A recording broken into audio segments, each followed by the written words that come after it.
This episode of Chau is sponsored by Orlando's Eat Local Week and the Winter Park Harvest Festival, happening November 11th through the 20th. For more information, visit eatlocalweek.com and winterparkharvestfestival.com. Welcome to Chau, an online weekly show interviewing the personalities behind Florida's food scene. On today's episode, we'll be speaking with Chau, owner and chef of Sushi Pop.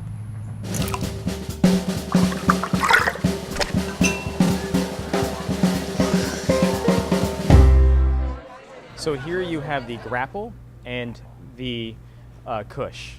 The grapple is a combination of apple, a little bit of grapes, some junmai daiginjo sake, a little bit of ginger, and topped with a little pear soda. It's beautiful.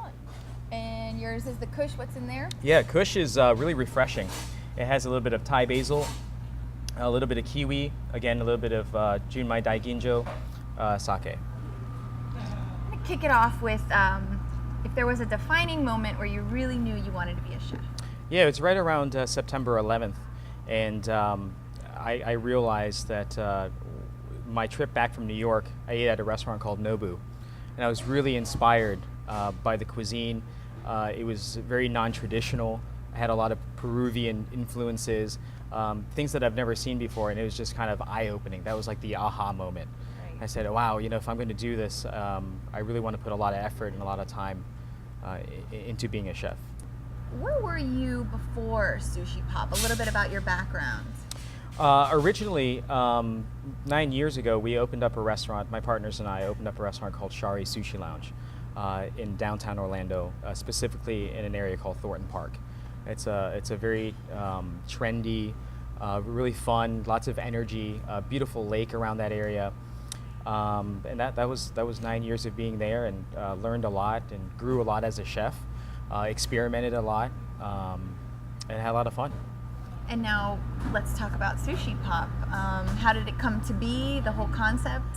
Yeah, so about 4 years ago, I took a trip to Japan.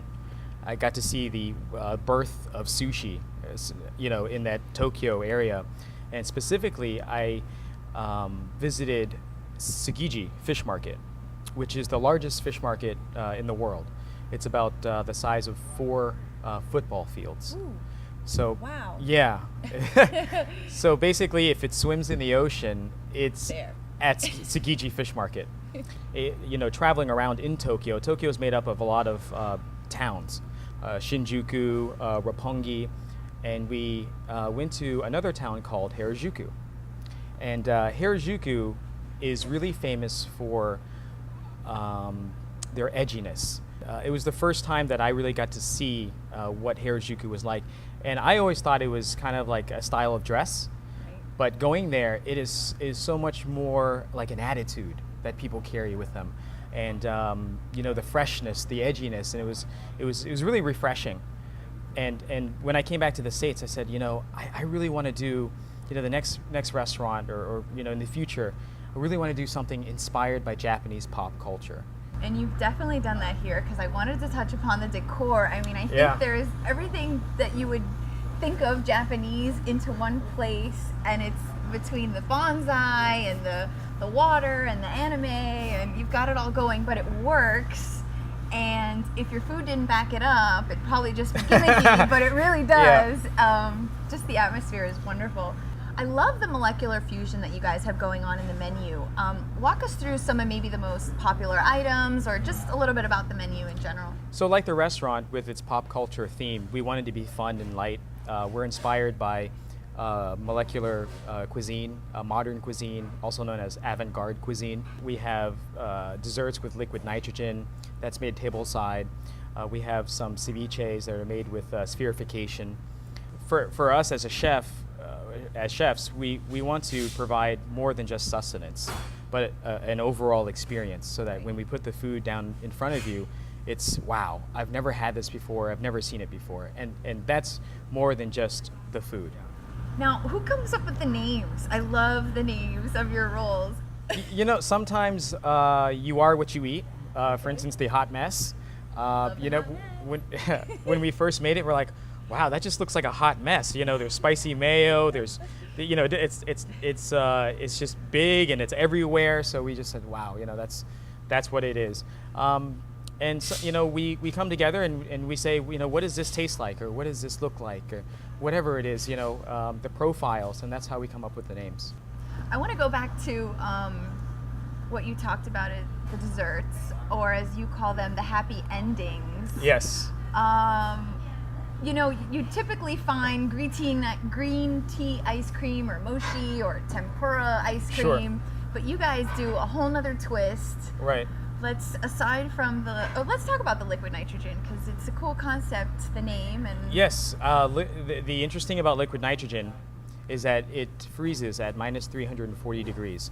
So it's extremely cold. When you apply it to a liquid, it freezes so fast that it forms tiny, tiny little ice crystals. So when you make a sorbet out of it, literally when that sorbet hits your mouth, it disintegrates. It just melts. It's gone. It's like you're eating the essence of the food and not really just eating it at all. And so liquid nitrogen allows us to manipulate textures and you know, and flavors. what would you say is the most important tool for a sushi chef? The knife. The knife. Yes. All about the knife. All about the knife. If the knife is the extension of your hand. I use a Masamoto Yanagi knife, which I actually bought in Tsukiji Fish Market. I got to learn with the knife makers on how to sharpen it properly and how to hone the knife, and it's really amazing. It's near and dear to you. I saw you taking it home with you. Yeah, right? absolutely. You take it home with you every You night? can't leave that stuff around here. It's too expensive. You know, knives grow legs and they walk off. So We asked Francois from the Croissant Gourmet. I didn't even say it right the first time, but I'm going to try to do it now. Anyways, he had a question for you, and he is not very familiar in the sushi field, so he feels like he goes to a sushi restaurant and he's just overwhelmed.